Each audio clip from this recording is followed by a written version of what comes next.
Hello friends, good morning. मेरा नाम है शिवा और आप देख रहे हैं हमारा चैनल शिवातायल।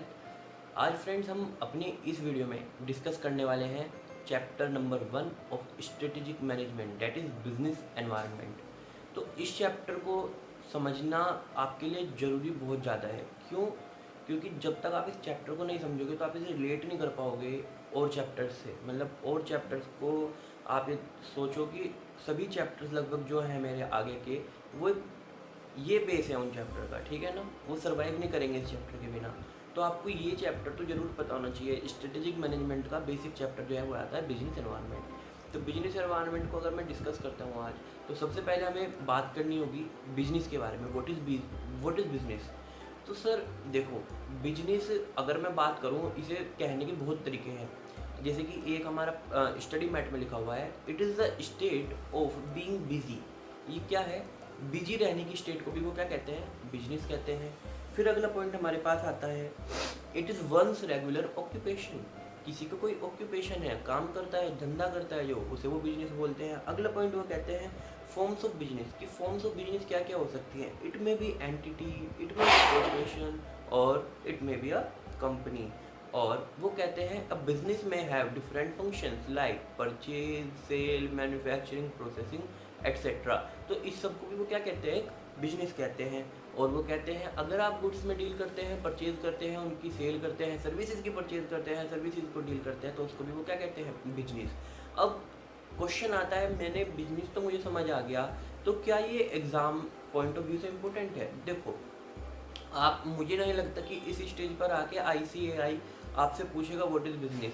बट हाँ, ये जरूर है कि वो कुछ क्वेश्चन ऐसा घुमाएगा जहाँ पे आपको ये 2-3 पॉइंट यूज़ करने पड़ सकते हैं। मतलब डायरेक्ट क्वेश्चन नहीं पूछा जाएगा व्हाट इज बिजनेस, बट एक क्वेश्चन पूछ लेंगे, नॉर्मल जनरल क्वेश्चन एक पूछ लेंगे, तो उसमें आपको बिजनेस की डेफिनेशन कोट करनी पड़ सकती है। तो आप ये 2-3 पॉइंट याद रखेंगे तो वो आसानी से हो जाएगा, ठीक है। अब हमारे पास आता है बिजनेस के ऑब्जेक्टिव्स। कि ऑब्जेक्टिव्स क्या है बिजनेस के, ठीक।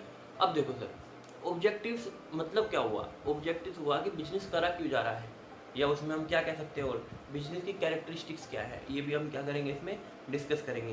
तो सबसे पहला जो हमारे पास ऑब्जेक्टिव निकल के आता है वो है सर्वाइवल। सर्वाइवल ऑब्जेक्टिव क्या है? सुनो, आप एक बात बताओ, आज आप एक बिजनेस शुरू करते हो, आज आप एक बिजनेस शुरू करते हो, उस बिजनेस को आपको, मतलब जैसे आपने पैसा लगाया बिजनेस में, ठीक। आप क्या चाहोगे कि बिजनेस प्रॉफिट कमाए या ना कमाए, या बिजनेस चले या ना चले? ऑब्वियसली चाहोगे ना कि अभी चले। क्योंकि देखो, इनिशियल स्टेजेस में क्या होता है, इनिशियल स्टेजेस में हर किसी को बिजनेस की समझ नहीं है कि भाई कोई भी आएगा और बिजनेस करके बैठ जाएगा और चल जाएगा। अच्छा, ऐसा तो नहीं होता। तो आपको सर्वाइवल जो है ना, क्योंकि मार्केट में कॉम्पिटिटर्स भी बहुत ज़्यादा हैं, तो आपको वहाँ पे क्या लेना पड़ता है, तो वो क्या कहते हैं कि सर्वाइवल जो हमारा है, ये एक बिजनेस की बहुत बड़ी क्या है, कैरेक्टरिस्टिक है। क्यों क्यों है ये ऑब्जेक्टिव? ताकि आप बिजनेस को आगे चला सको और अपना प्रॉफिट अच्छे से आप कमा सको और अपनी फाइनेंशियल परफॉर्मेंस को भी सुधार सको, ठीक है। तो वो कहते हैं कि it is a basic and implicit objective, ठीक। It is important during initial stages and economic slow down.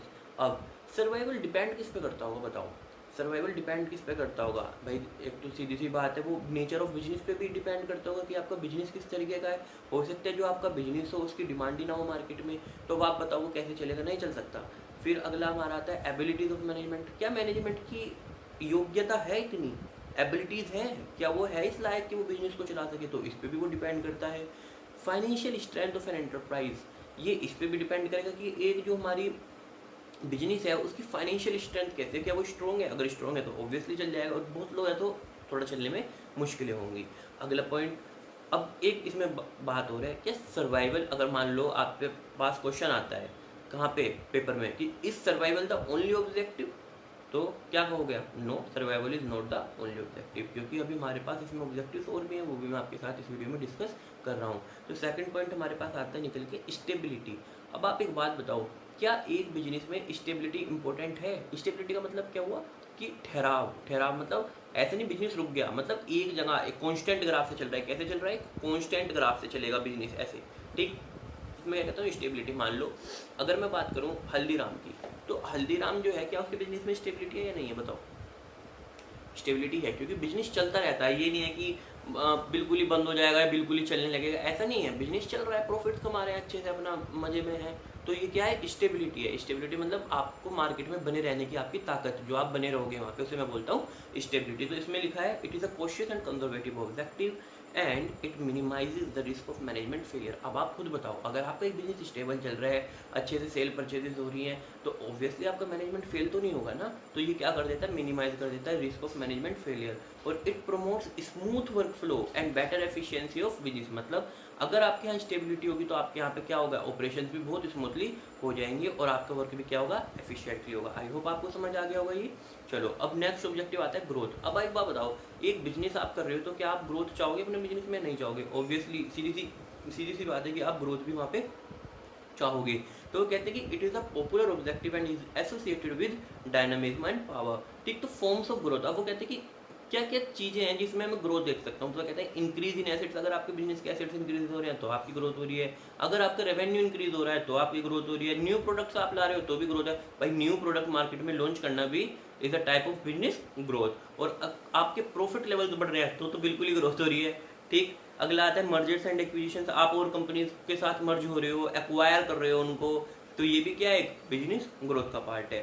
ठीक है, बट इसमें एक लाइन आती है, it may take you to unknown and risky paths. मतलब ये आपको कहाँ पे चलने को मजबूर कर देगा, अननोन और रिस्की पाथ पे, मतलब जो आप जानते ही नहीं हो जिस बारे में, आपको वहाँ पे भी चलना पड़ेगा। और बिजनेस में ऐसा ही होता है, क्योंकि बिजनेस में कोई सेट ऑब्जेक्टिव नहीं होता जॉब की तरह कि आपको ये गोल अचीव करना ही करना है। ठीक, अब अगला पॉइंट हमारे पास निकल के आता है एफिशिएंसी। तो अब आप बताओ, एफिशिएंसी एक बिजनेस में होनी चाहिए या नहीं होनी चाहिए? बिल्कुल होनी चाहिए। जितनी ज़्यादा एफिशिएंसी उतना ज़्यादा प्रॉफिट, जितनी ज़्यादा एफिशिएंसी उतनी ज़्यादा ग्रोथ, जितनी ज़्यादा एफिशिएंसी उतनी ज़्यादा स्टेबिलिटी, जितनी ज़्यादा एफिशिएंसी उतना ज़्यादा सर्वाइवल। ठीक, तो एफिशिएंसी के लिए वो क्या कहते हैं, it is the optimum utilization. Efficiency is the optimum utilization of available resources. जो रिसोर्सेज आपके पास है उसे टू द मैक्सिमम यूज कर लोगे तो आपकी एफिशिएंसी क्या होगी, बिल्कुल हाई होगी। और it is a operational objective and enterprise should be efficient in selecting the means to achieve its goal. मतलब एक जो हमारा एंटरप्राइज है उसे क्या होना चाहिए, चूजी होना चाहिए, सेलेक्टिव होना चाहिए। जब वो स्ट्रेटेजी को क्या कर रहा हो, कोई भी स्ट्रेटेजी बना रहा हो अपने गोल्स को अचीव करने में, और उसको अपना काम किससे करना चाहिए, एफिशिएंसी से करना चाहिए। आई होप इससे समझ आ गया होगा आपको। अब लास्ट ऑब्जेक्टिव तो आपको पता ही होगा, ये ऑब्जेक्टिव हमारा निकल के आता है प्रॉफिटेबिलिटी। एंड यू नो कि प्रॉफिटेबिलिटी तो कितनी जरूरी है मार्केट में। अगर प्रॉफिटेबिलिटी नहीं हुई बिजनेस में तो बिजनेस ही किस चीज़ का, बिजनेस ही क्यों कर रहे हो फिर आप? तो जो भी करोगे ना, खाओगे क्या? ठीक, तो प्रॉफिटेबिलिटी में मैं क्या कहूँगा, सबसे इंपॉर्टेंट बात, सबसे इंपॉर्टेंट लाइन लिख लो आप इसको कि profit is equated with degree of degree of business efficiency and managerial competence. जितनी ज़्यादा मैनेजरियल कंपिटेंस होगी, जितनी ज़्यादा एफिशिएंसी होगी, उतना ज़्यादा आपका प्रॉफिट बढ़ेगा। ठीक, इस बात को जरूर लिख लेना। प्रॉफिट में मैं आपको 2-3 लाइन और लिखवाना चाहूँगा जिससे होगा आपका फायदा। पेपर में आप इसको अगर करना प्योर ड्यूटी तो लिखो, it is treated as the, it is ये लिख लो, profit is the financial yardstick of a business enterprise. ठीक है, it is the reward for risk taking. लिखो, higher the efficiency higher the profit. फिर लिखो, in present times business cannot be explained in terms of profit। ठीक, तो ये कुछ points हैं, ये लिख लेना आप इसमें। हमारे हो गए हैं 2 points cover, 2 topics cover, business और हमारा कवर हुआ है ऑब्जेक्टिव्स ऑफ बिजनेस। तो इस वीडियो में मेरे को डिस्कस करना था यही। आई होप आप इससे रिलेटेड क्वेश्चन कर लेंगे। एक क्वेश्चन है उसे आप लिखो और उसको कर लेना याद बिल्कुल, और फिर मेरे से कर लेना नेक्स्ट वीडियो में डिस्कस अगर आपको करना है। How would you analyse the meaning and importance of efficiency and profitability as objective of business. ठीक है, तो अब फ्रेंड्स मैं बात करता हूँ थोड़ी सी अपनी जनरल बातें। सुनो भाई, आज ये वीडियो मैं कर रहा हूँ रिकॉर्ड, ये लाइव इसलिए नहीं आ पाया, एक तो यूट्यूब ऐप ने लाइव का ऑप्शन ही गायब कर दिया है। ठीक, चलो वो तो कोई दिक्कत नहीं है, तो दूसरी ऐप से भी आ सकते हैं। फिर आज मैं यहाँ पे रहूँगा नहीं रात को 10 बजे तक, तो रिकॉर्डिंग का लाइव आने का सवाल नहीं उठता। तो 2 दिन के लिए मैं जा रहा हूँ बाहर। मैं अब आपको नेक्स्ट वीडियो दे पाऊँगा ट्यूसडे में, एंड ट्यूसडे में फिर हम डिस्कस करेंगे। यही तो मैंने अभी 4 मतलब ये वीडियो इंक्लूड करके हमारी वीडियो हो जाती हैं 4 वीडियो हो जाती है।